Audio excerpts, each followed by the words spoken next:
diketahui tanggal 24 Februari 2023 menandai setahun berlangsungnya invasi Rusia di Ukraina. Sampai saat ini belum ada tanda-tanda perang antara kedua negara akan berakhir meski berbagai sanksi ekonomi dan tekanan politik dilancarkan terhadap Rusia.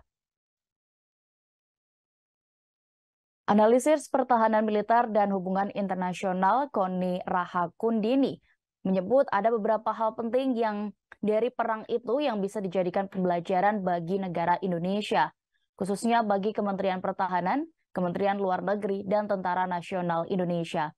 Hal ini disampaikan Koni dalam Tribun Talks dengan tema 1 tahun perang kenapa Rusia belum dapat taklukkan Ukraina. Pelajaran pertama, menurut Koni, Indonesia saat ini harus mulai menetapkan pihak mana yang menjadi ancaman. Kedua, berdasarkan ancaman itu, Indonesia harus tahu sampai mana menyebarkan pasukan pertahanannya. Kemudian ketiga, Indonesia harus mulai menentukan doktrin seperti apa yang harus dimiliki.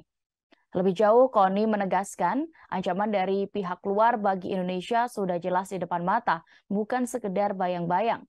Sehingga penting menurut analisi pertahanan ini bagi Indonesia untuk belajar dari perang Rusia-Ukraina.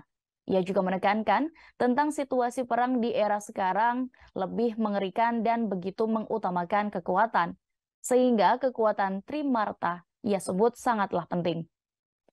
Sebagai informasi, 1 tahun setelah agresi Rusia ke Ukraina, pertemuan lanjutan Emergency Special Session ke-11 Majelis Umum PBB kembali dilaksanakan di New York pada Kamis 23 Februari lalu.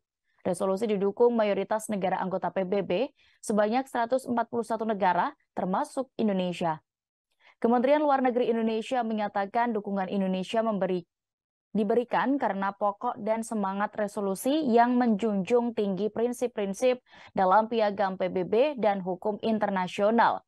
Hal ini termasuk resolusi konflik secara damai, penghormatan terhadap HAM, dan penegakan hukum. Indonesia meyakini tanggung jawab mengakhiri perang terletak pada kedua pihak yang berkonflik.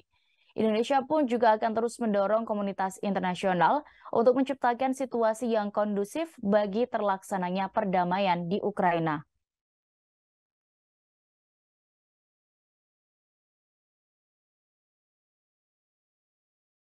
Terima kasih sudah nonton. Jangan lupa like, subscribe, dan share ya.